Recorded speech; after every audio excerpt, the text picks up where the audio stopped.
भक्तों, हर हर महादेव। आइए चौपाई बयान करते हैं और उनका भावार्थ समझेंगे।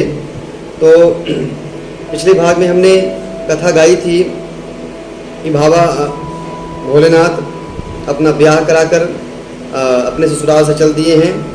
जनक जी उनको विदा करते हैं। भोलेनाथ बहुत तरह से अपने सास ससुर को समझाते हैं और बारात लेकर वहाँ से प्रस्थान करते हैं। आगे कथा का हम गायन करेंगे और उनका भावार्थ समझेंगे। तुरत भवन आए गिरिराई, सकल शैल सर लिए बुलाई। आदर दान विनय बहुमाना, सब कर विदा कि नहीं मवाना। जब ही शंभु गए लास ही आए, सुर सब निज निज लोक सिधाए।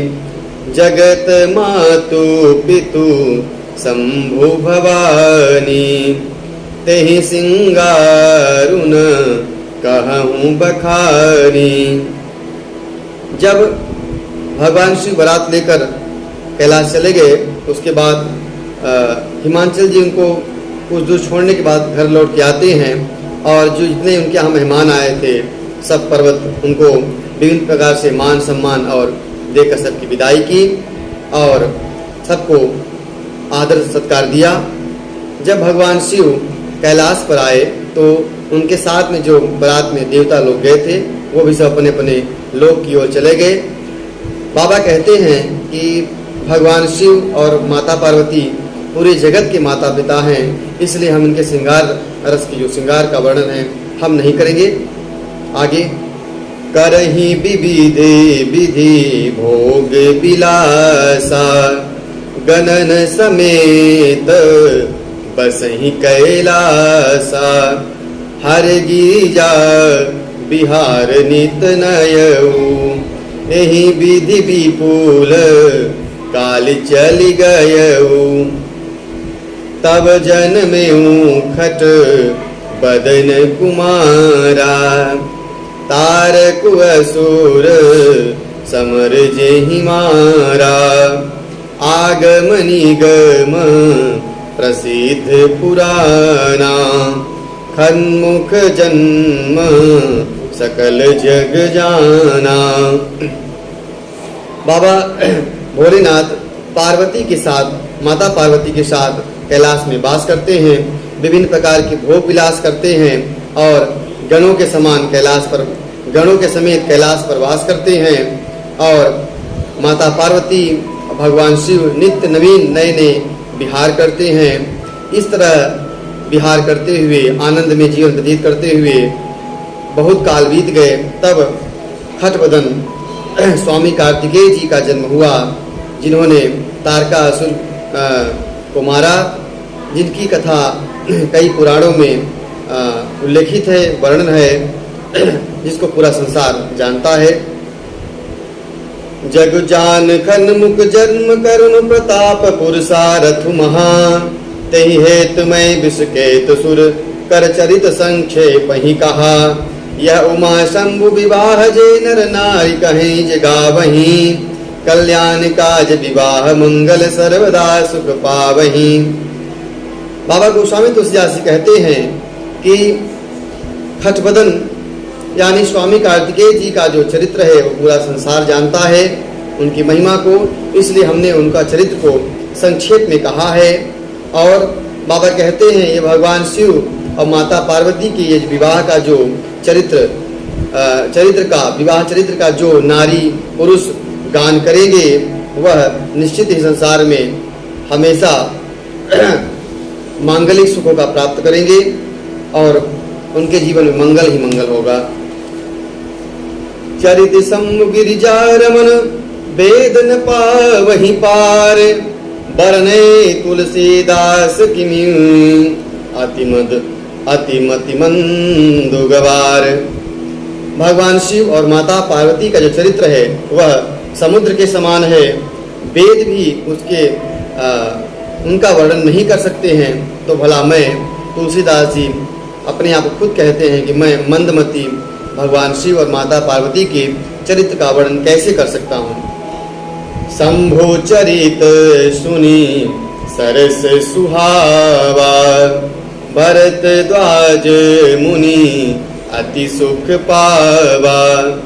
बहुलालसा कथा परवाड़ी, नयन नीरू रोमावली ठाड़ी। प्रेम विवश मुख आवन बानी, दशा देखी हर से मुनि ज्ञानी। अहो धन्य तब जन्म मुनीसा, तुम ही प्राण सम प्रिय गौरीसा। जो भरद्वाज जी जब याज्ञवल्क्य जी ने उनको भगवान शिव का चरित्र सुनाने का शुरू किया, तब उन्होंने कहा कि मैं आपसे रामचरित्र सुनना चाहता हूँ। आप भगवान शिव का चरित्र सुनाने जा रहे हैं। और वही भरद्वाज जी आज भगवान शिव के चरित्र को सुनकर मग्न हैं। उनकी आंखों में प्रेमाश्रु भरे हुए हैं, समाधि अवस्था को प्राप्त हो रहे हैं बार बार। और भगवान शिव की कथा सुनने की उनकी जो इच्छा है वो बढ़ती जा रही है। उनके जो रोमावली हैं वो खड़ी हो गई हैं, नेत्रों में जल भर आया है। उनके प्रेम में इतने मुग्ध हैं कि उनके मुख से कोई आवाज़ नहीं निकल रही है। उनकी दशा देखकर जो याज्ञवल्क्य ऋषि थे वह बहुत प्रसन्न हुए और उन्होंने कहा, हे मुनीश, तुम्हारा जन्म धन्य है। तुमको गिरजापति प्राणों के समान प्रिय हैं। शिव पद कमल जिनहि रति नाही, राम ही ते सप न्यून सोहाही। बिनु छल विश्व नाथ पद नेहू, राम भगत कर लक्षण एहू। शिव सम को रघु पतिव्रत धारी, बिनु अगत जी सती असी नारी। पुनि कर रघुपति भगति दिखाई, को शिव सम राम मही प्रिय भाई। बाबा कहते हैं कि शिव जी चरणों में जिनकी प्रीति नहीं है, उन्हें राम जी सपनों में भी अच्छे नहीं लगते हैं। जिनका भगवान विश्वनाथ यानी भगवान शिव के चरणों में प्रेम होगा, उन्हें ही भगवान राम के चरणों में भक्ति प्राप्त होगी।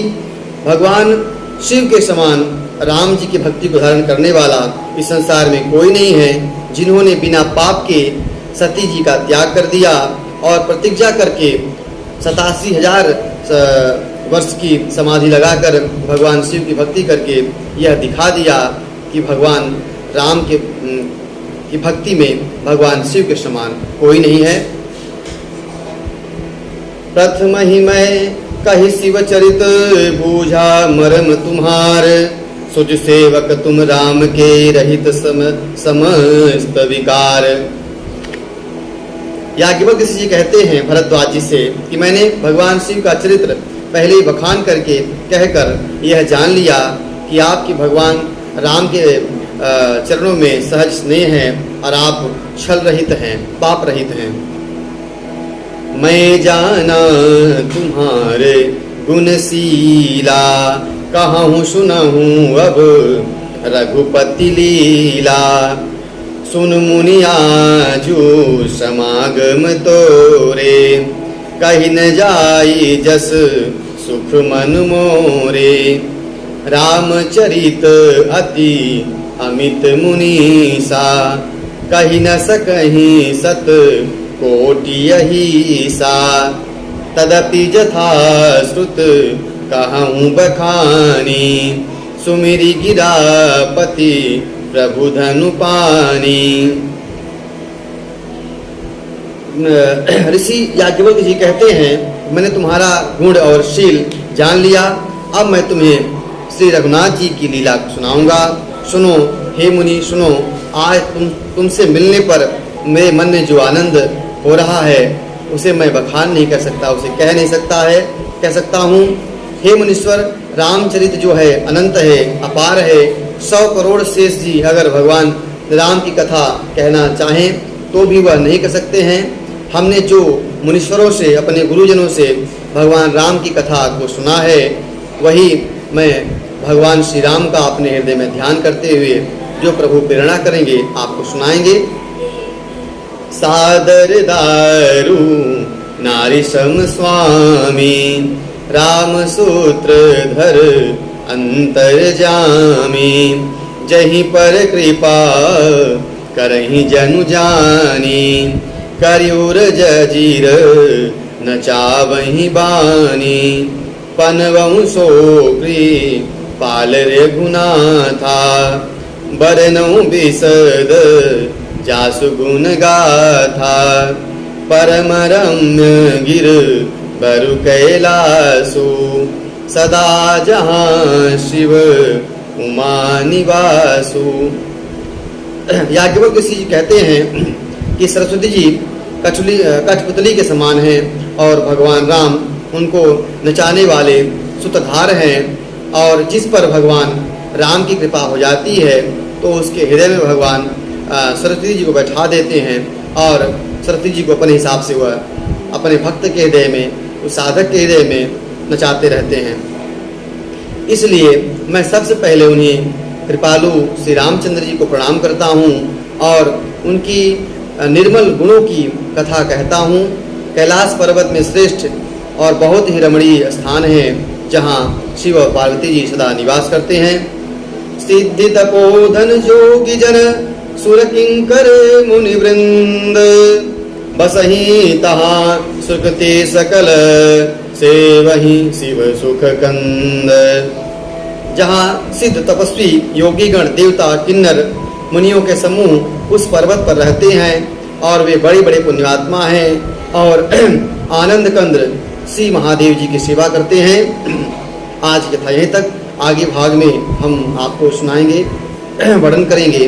माता पार्वती जी भगवान शिव से राम कथा सुनने की जिज्ञासा प्रकट करती हैं और बताती हैं कि मुझे पिछले जन्म में जो भूल हुई उससे मैं सुधार करना चाहती हूँ। अब मुझे राम की कथा में रुचि है, आप मुझे सुनाएं। इस प्रसंग का वर्णन हम करेंगे आगे। आज की कथा यहीं तक। हर हर